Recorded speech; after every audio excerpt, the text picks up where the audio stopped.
Have Congressman Panaligan on the line with us. Congressman, can you hear me okay? Yes, good afternoon, no? Magandang hapon sa iyo, kay Ronald at kay Regina. Hi, good afternoon, Congressman. Afternoon. I'm sure you saw the senator's privilege speech. I'm sure you saw that you were named. Can I have your reaction, please? Well, nakakalungkot naman at tayo ay nadawit sa speech na yon na hindi tayo nabigyan ng pagkakataon na makakuha yung ating side, ano? Pero yung mga gusto kong ipaliwanag na totoo na may mga flood control projects sa aking distrito sa Oriental Mindoro. Maraming flood control project starting in 2023 hanggang ngayong taong ito. Although yung taong ito hindi pa tapos, ano? Pangalawa, gusto ko rin bigyan diin ng Oriental Mindoro ay flood-prone province, kasama po ang Oriental Mindoro to sa top 10 provinces na sinabi ng ating Pangulo ay flood-prone. Ano? Di ko nagkakamali number 8 and number 9. Pero wala tayo doon sa listahan ng mga probinsya na maraming flood control projects. Ano? Ganoon pa man, totoo ito, merong dumating na malaking amount na flood control projects starting 2023. Pero lahat pong yan ay ang DPWH ang nag-identify. Ang DPWH ang nag-plano, gumawa ng program of works. Ang DPWH din ang nag-bid at nag-award sa contractors na mga proyektong yan. Ano? Specifically, ang regional office ng DPWH. At wala tayong say doon. Ang congressman walang say sa paggawa ng program of works, sa pag-design, at sa pag-award niyan. Unfortunately nga, marami doon ay nasira nung manakarang bagyo. Pero noong pang July 2025, ako'y sumulat na kay Secretary Bonoan na inire-report ko sa kanila yung mga sirang yan at hinihiling ko sa kanila na kanilang ayusin ang structural design at implementation para matiyak na matibay ang kanilang gawa. So hindi po tayo nagkulang dyan sa pagtawag sa atensyon ng DPWH. Nireport ko sa kanila yan noong pang 2024 na nasira ang ilang proyekto nila sa bayan ng Dauhan. Congressman, there was a slide that Senator Ping showed showing that 3.7 billion pesos went to Nauhan for flood control projects. Sa Baco naman, 807 million pesos. And in the same slide, he identified you as the funder or the project proponent. He said these were funded by his office. Are you now denying that?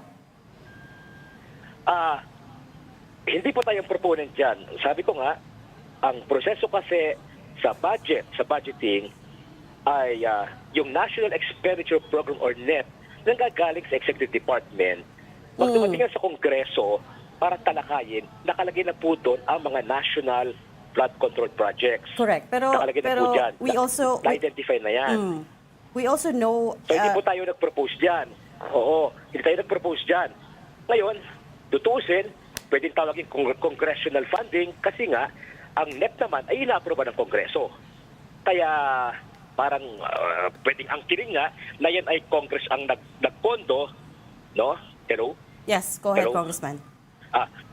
Pwede nga masabi, pwede magawa ng conclusion na Congress ang nagpondo kasi nga ang Congress ang nag-approve ng General Appropriations Act or GAA. Pero yung gumawa ng GAA, pag National Flood Control Project, ay ang DPWH. Yes, I understand that. Hindi po ang ating I understand tanggapan. that, Congressman, but as we know by now as well, Oo. yung mga insertions nangyayari din po sa Congress, right? We just don't know. The only question at this point is we don't know who asked for what. So what I'm trying to find out is, did you ask for that money for flood control projects or not? Yung insertion, I did not ask for that. Hindi po natin alam yung nangyayari sa insertion.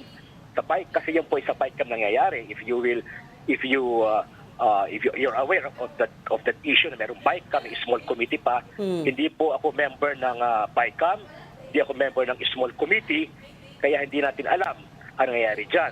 Nakakagulat nga na dumarating na lamang pagtapos ng GAA, nandun na yung mga additional projects pa, bukod sa nakalagay sa NEP. Pero lahat po yan ay nakalista na ng galing sa DPWH. Sila po nag-identify ng mga projects na yan. So, Congressman, ang sinasabi nyo... Yung nasa NEP.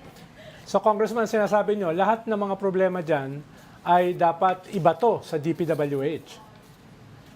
Yes, kasi sila ang implementor. Sila nagplano, sila implementor.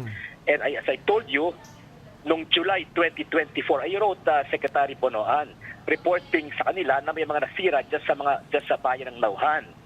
Kasi nga, sila nag-implement yan. So lahat yan, maring tama ang design pero mali ang implementation. Or hindi tama ang design. Hindi rin tama ang implementation. Kaya I hope na talaga dapat imbestigahan yan. Imbestigahan talaga nila ang bagay na yan. At ang sinasabi nyo, Kong, walang kahit anong coordination sa inyo ang DPWH in terms of funding, in terms of feasibility study, in terms of oversight sa mga projects na yan sa inyong distrito? Wala po. Diyan ay nasa gaan na yan. Nasa NEP na yan. Pag dumating sa amin yung NEP, nandun na nakalagay na. In fact, may isang pagkakataon nga, napapansin ko masyadong marami yung project sa Nauhan. Sabi ko baka pwedeng ilipat doon sa ibang bayan na walang allocation, ano? Pero sabi ng region ay hindi na pwedeng ilipat yan kasi nandiyan na yan, nakaset na yan. Hindi na pwedeng i-realign yan ng congressman. So yun po ang katotohanan doon, ano?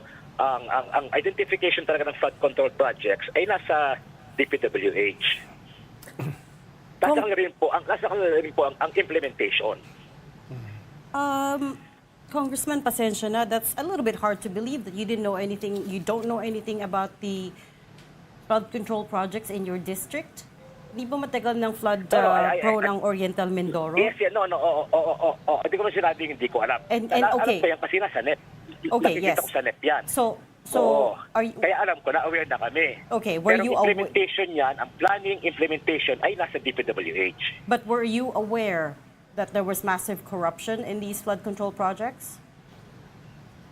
Yan ang hindi ko masasabi. Kasi nga, hindi naman yan na nabidding sa district office sa amin. Lahat ng yan ay binid sa regional office. Kaya siguro kung tayo sentro sa investigasyon, dapat doon natin tingnan sa regional office. Kasi sila nag-award, sila rin ang sila nagpabid, sila nag-award sa contractor. Supposedly, dapat na-inspect na nila yan bago nila binayaran yung contractor. Congressman? Ang pera, siyempre, nasa kanila. Release ng DBM ang pera sa regional office. Hindi po pwede mag-release ang DBM sa Office of the Congressman ng anumang alokasyon. Congressman Lagi po sa agency implementor, lagi sa implementing agency ang release ng pondo. Congressman, was there ever a time na pinimbestigahan nyo itong mga possible anomalies na ito sa inyong distrito? Na sabi nyo nga, ang may kagagawan ay DPWH. Napaimbestigahan nyo ba yan or nailabas nyo sa isang privilege speech while you were the congressman of that district? Ang aking ginawang action dyan ay sinulatan ko, I called your attention regarding that matter through a letter kay Secretary Bonoan at sa mga hearing din, in one of the hearings, ay binring up ko rin sa kanila yan. At kahit hindi sa hearing, I called the regional director to inform them na may mga nasirang portion, may nasirang bahagi. Ngayon, itong huling nasira, itong last July yun ay very recent lang, kaya ngayon lang lumabas ang issue na yan. Kaya yun ngayon ang subject of investigation. We're also getting reports that there are posters, big posters in Oriental Mindoro that bannering the flood control project, saying that they were funded by your office. Can you confirm that? Ang ginagawa kasi ng DPWH, pag meron silang in-implement na project sa distrito ng mga congressman, ay una-una, bawal namang ilagay ang pangalan ng congressman, bawal yun. Pero nilalagay lang yata yun ay congressional funding, parang gano'n, or congressional project. Technically, congressional funding ngayon kasi nga ang gaan naman talaga ay inaaproba ng Kongreso. Nilalagay yun ng DPWH siguro out of courtesy, yun nga, hindi naman pala tama yung gano'n, kaya tayo na nag-link doon. Pero normally, ginagawa yun ng DPWH, kahit pondo nila, kahit sila nag-implement ng proyekto, maybe, out of gusto nilang ilagay ang identify ang congressman, kaya nilalagay nila ng congressional project or congressional funding. Hindi, sir, I'm talking about ones that actually identify you. funded by your office? please, Are stop there here. any out there? Alin yun? Any? Yung nakasulat yung funded by Congressman Arnel Office. Panaligan or funded Ano, wala by tayong- Congressman Panaligan's office. Sa aking pagkakaalam walang ganon kasi bawal maglagay ng pangalan ng politiko sa any government project. Ang nakalagay lang, sa pagkakaalam ko, inilalagay nila yung congressional project. No? Congressional project yun. Or congressional funding. So- Technically naman talaga, congressional funding kasi nga ay inaproba ng Kongreso ang mga anggaa. Right. So, So, Congressman- wait, sorry. What you're saying is kung meron man posters out there or tarpaulins that show your face and your name, hindi din kayo yun. That's also DPWH who put that up? Yeah, definitely kasi wala akong name at wala rin akong face doon. Ang nakalagay lang marahil ay congressional funding or congressional project. But hindi po tayo nagpapalagay ng pangalan at muka. That So- I can say. So, Congressman, categorically ay sinasabi nyo ay lahat ng mga flood control projects sa inyong distrito ay hindi nanggaling sa insertion nyo, kung hindi originally nanggaling sa NEP ng Malacanang, ng Presidente. Lahat yan. Yes, to the best of my knowledge, ang malaking amount ng flood control projects ay nasa NEP na. Dumating sa amin sa NEP. Since na ako naging congressman, 2023, naka-identify na ron, hindi na namin pwedeng baguhin yon. Dahil pwedeng i-realign. Kasi identified na yun ng DPWH na yun ay nasa NEP na, hindi namin pwedeng galawin yon. Ngayon, as to insertion, ay check ko, maaaring may insertion na nangyari sa BICAM at the small committee na hindi naman ako member. No? Nakikita ko na rin kung sa GAA ay merong nakikita ko na wala naman doon sa original na NEP na additional project, for example, flood control, pero wala doon sa original na NEP. So, paano yung napapasok? Maring sa BICAM or sa small committee na hindi naman ako miyembro nun. Pero, Kong, paano mangyayari na may insertion sa small committee at saka sa BICAM ang hindi without you na-coordinate knowing. sa inyo Oo. o hindi nyo alam na Wala. sa Oo. distrito nyo Walang babagsak? coordination sa atin yan. Oo.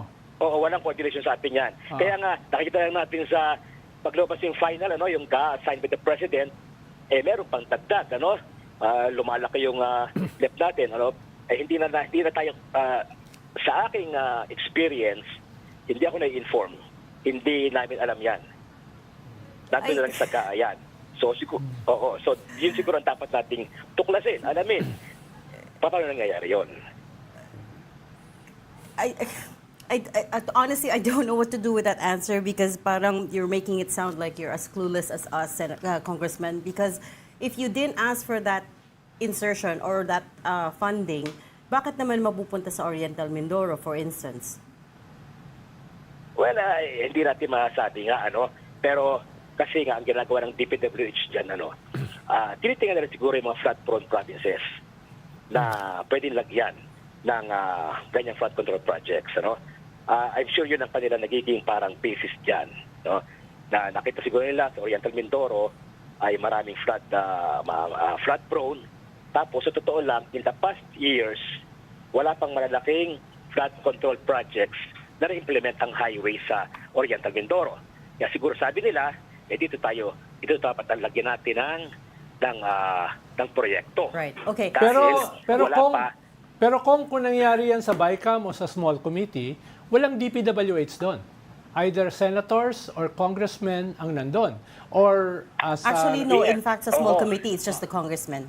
representative yun ng Congress, yung nandun.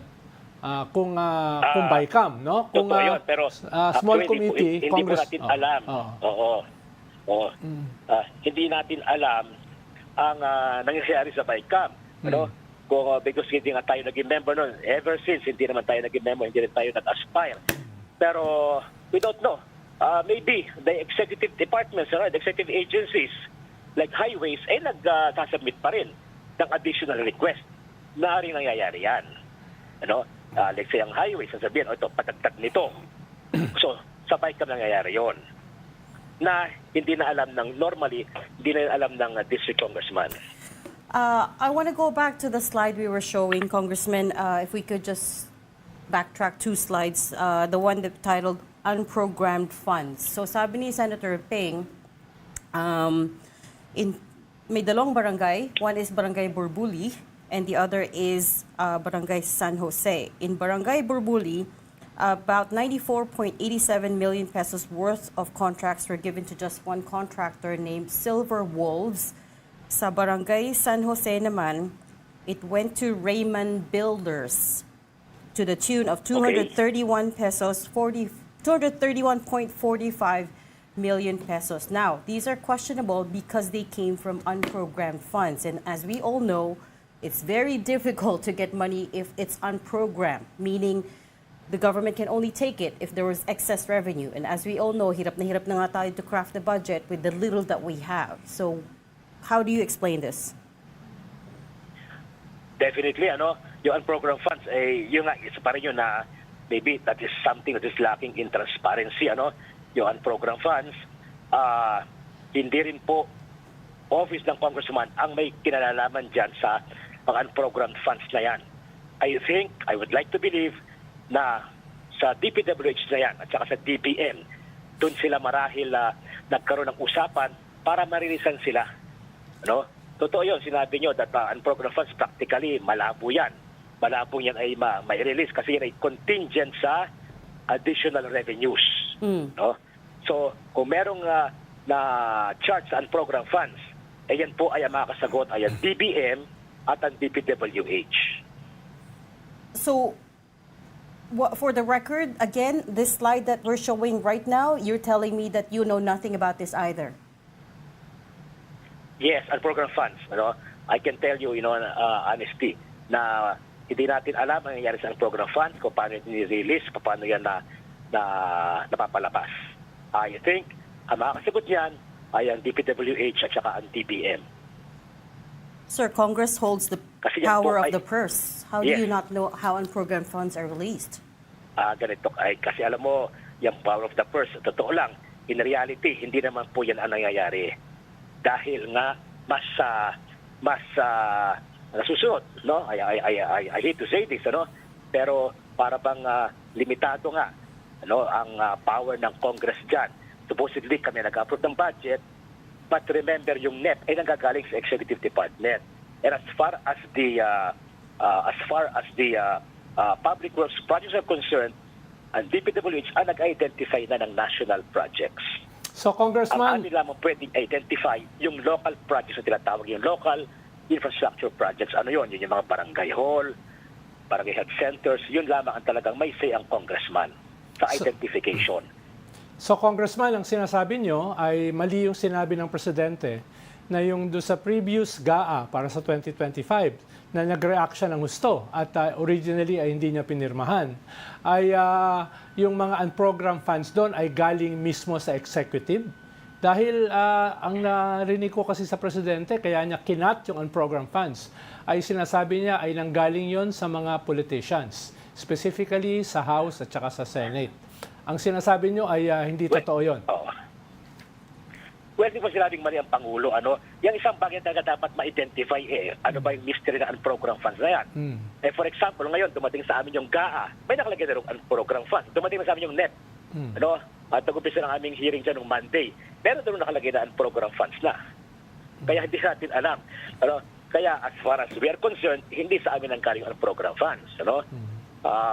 Kaya, yung bagay rin siguro, ay dapat talaga tuklasin. I agree with you, with everybody, na maybe we should do away now with the program funds.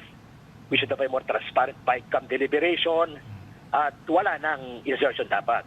Pag-alis ng GAA, ng bill, hindi pag-GAA yun. Pag-alis nung General Appropriations Bill sa Congress, dapat yun na yun. Yun na yun. Kaya yung program funds, I agree, is something that should also be looked into para hindi maabuso at hindi magulat ang ating mga kababayan at even ang mga ilang mga mababatas. There's another slide from Senator Ping's presentation today. Congressman, 1.9 billion pesos went to 8 flood control projects in Barangay Mulawin, Nauhan, Oriental Mindoro. I think we have that slide, we'll try to bring it up. If you look at the breakdown, 8 projects and projects 1 to 6 are similar. It's construction of a road dike along the Bukayao River. Item 7 is construction of coastal road, and so is item 9.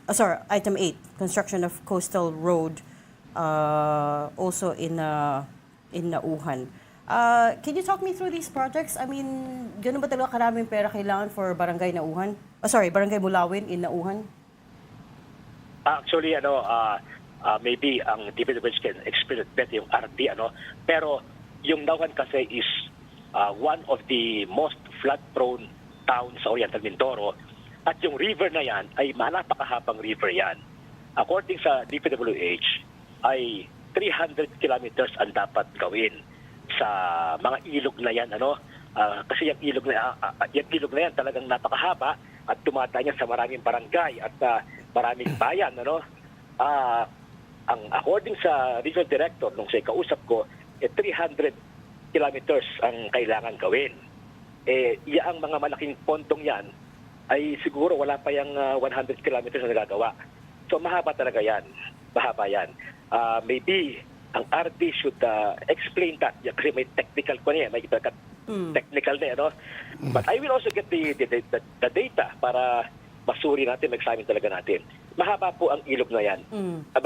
Kasi at saka malaking pera talaga ang kailangan dyan. So it's not that surprising that there are so many of these segments being built, the dike.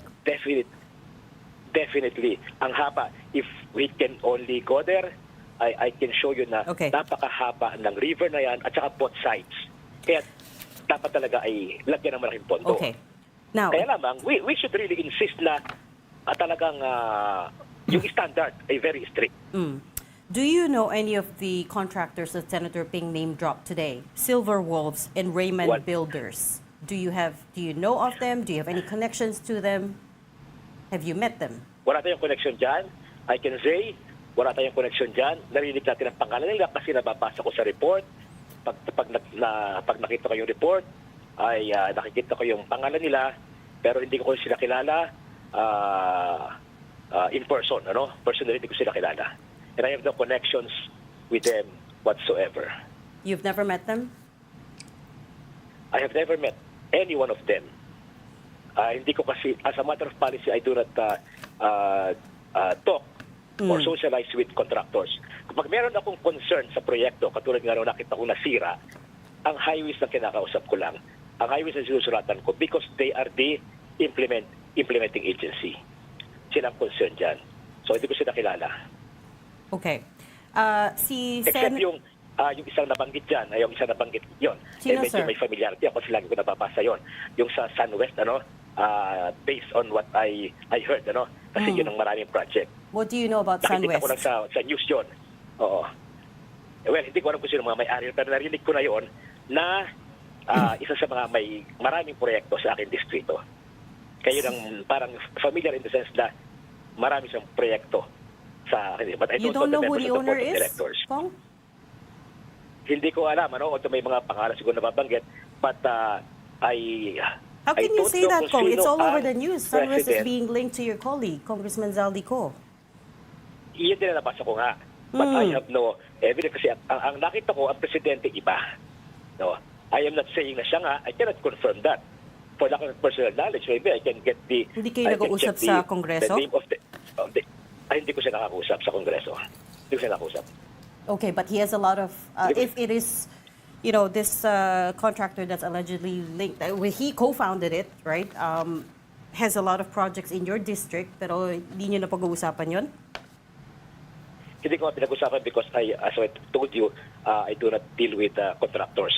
Pag mayroong problema, may concern, I course it sa highways kung mayroong report na ganito.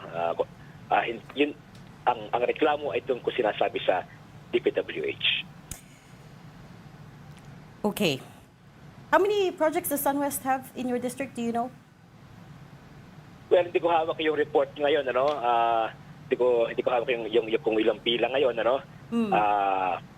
narinig ko lang marami, pero hindi ko hawak yung report ngayon at saka yung exact figures, Pero marami, alam ko marami siya. na proyekto. Marami, we're talking billions, hundreds of billions. I cannot confirm right now, pero merong maaari kasi may mga projects na 250 million o 150 million. So pag inat mo yan, malaki nga yan. Pero yung exact figure, wala sa table ko ngayon. Nasa ibang file ko yun siguro. Sige. Hindi ko hawak ang file ngayon. Okay, I'll come back to you on that. But moving on, si Senator Ping also opened his privilege speech today by breaking down essentially the anatomy of corruption. Okay, so he says, this is where the money goes for the projects, for the flood control projects. 8 to 10% to the district engineer, 2 to 3% Reseta, which is kickback pa rin, 5 to 6% to the bids and awards committee, up to 1% for commission and audit, 5 to 6%, which is known as passing through or royalty, which is what goes to the politician that controls the district where the project will be, and then 20 to 25% to the funder or the project proponent, which is the politician who found the budget for it. Can you categorically tell me today that you've never received any kickback for any of these flood control projects based on this? Yes. Yes, I can say that categorically. Nung nakita ko dyan sa isang parang news na politician / proponent, sabi ko hindi naman tayo nag-propose niyan. Kasi tumating na yan, nasa NEP na yan. Naka-imprenta na yan sa NEP. So hindi po tayo yung proponent dyan na tinutukoy. So, Kong, pag ang sinasabi nyo, if merong corruption na nangyari dito sa mga projects na ito, lahat ito ay nakasentro sa DPWH. I am not accusing anybody, pero dapat doon sumentro ang investigasyon kasi silang gumawa ng plano. Sila naglagay ng project na yan sa NEP, silang gumawa ng plano. Maybe sila dapat na tanungin. No? Doon siguro ang sumentro ang focus ng investigation. At tingin ko naman yung nga mangyayari. I don't think that's Yes, right because the money comes from somewhere. And as I said, Congress has the power of the purse. And for instance, wala kayong say in terms of procurement, in terms of issuing Definitely wala yan. permits? Oo. Wala yan kasi nasa batas yan. Wala kaming power to bid. Yan ay basic yan. Nasa batas po yan. It's in the law na walang implementing power ang Kongreso. Hindi po tayo nag-a-announce ng bidding. Hindi po ang Kongreso ang nag-procure. Hindi po Kongreso ang gumagawa ng program of works at nagbibigay notice of award. At hindi rin ang Kongreso ang nagbabayad sa mga kontraktor.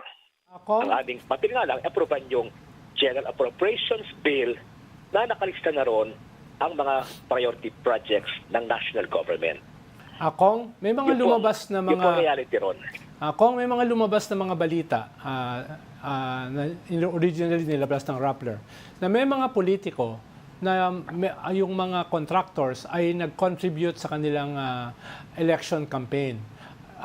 Dito sa mga contractors dito sa distrito nyo na apparently involved dito sa mga flood control projects, you can also say categorically na none of them contributed to your campaign? None of them contributed kasi wala naman akong kalaban. Noong eleksyon, kaya hindi ako gumastos. At walang nagbigay sa akin. Oo. Kaya I can say categorically, kaya nga hindi natin nakakausap ang mga yan, hindi ko sila hinahanap. Siguro nga dapat hinanap ko para sila kulitin at sabihin kong ayusin yung proyekto. Yung siguro ang ating fault doon. Pinagkatiwala natin sa kanila, pinapayaan natin sila. So, walang nagbigay ng contribution sa akin for the simple reason na ako naman ay walang kalaban. Kaya hindi ako, at kung meron ng kalaban, hindi po tayo nanghihingi ng mga ganyang kontribusyon. Tayo po kung mangampanya, kilala ko sa Mindoro, hindi po ako magastos mangampanya. Okay. We'll check that against your SOSE. But Kong, last question. What would you like to say to Senator Ping? Again, you were one of the few, if not the only congressman named today in his privileged speech. And again, the implication there is that there were some flood control projects in your district that you were the funder or the project proponent for. That is something that I categorically deny. I already explained, sinabi ko na nga, ang proseso na lahat ng mga proposals na proyekto ng national, particularly flood control projects ay naka-imprenta na sa NEP yung binibigay sa amin. No? Nakalagay na yan, naka-imprenta na, at hindi namin pwedeng baguhin pa yan.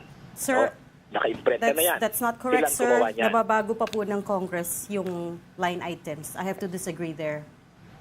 Yes, the No. NEP is the starting point, but Congress does have the power to change the line items. Yes, pero mga flood control na yan, hindi namin, pero sa experience ko, wala akong pinabago dyan. Kasi nga nandun na yan eh. Kasi kung babagoy mo, paano sa mo idadalhin, ano? Sa mo ililipat na lugar, nandun na yan eh. Di mo pwedeng alsin na. Kasi nandun na nga sabi lang, kailangan nyo rin naman yan. We welcome yung mga proyektong yan. Pero kasi kailangan talaga ng aming probinsya. If you will only interview mga kababayan namin, talaga sasabihin na kailangan nila yung flood control, especially yung farmers. Kasi ang binabaha ay yung mga agricultural areas namin. Kaya we welcome that. We welcome that. Kaya lamang, hindi man namin akalain na magiging substandard pala ang pagkakagawa. Kaya nga sabi ko, dapat imbestigahan yan.